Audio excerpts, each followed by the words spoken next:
పచ్చి మామిడికాయతో పప్పుచారు first time try చేశాను. టేస్ట్ సూపర్గా ఉంది. మామిడికాయలను సగం కట్ చేసుకొని కొన్ని వాటర్ పోసుకొని ఉడికించుకోవాలి.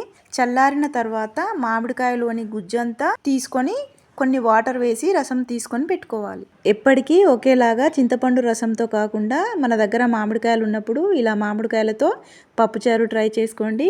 చాలా బాగుంది.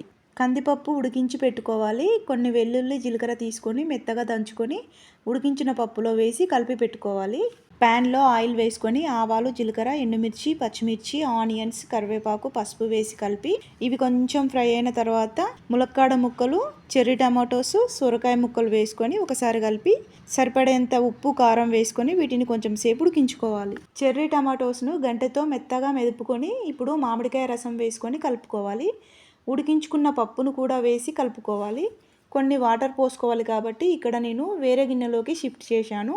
ఇప్పుడు ఇందులో కొన్ని వాటర్ పోసుకొని ఒకసారి కలిపి కొంచెం సేపు ఉడికించుకోవాలి. చివర్లో కొంచెం జీలకర్ర మెంతుల పొడి వేసుకొని కొత్తిమీర వేసుకొని కలుపుకుంటే ఎంతో టేస్టీ పచ్చి మామిడికాయ పప్పుచారు రెడీ. చాలా టేస్టీగా కుదిరింది. మీరు కూడా తప్పకుండా ట్రై చేయండి. వీడియో నచ్చితే లైక్ చేసి నా ఛానల్ని సబ్స్క్రైబ్ చేసుకోండి.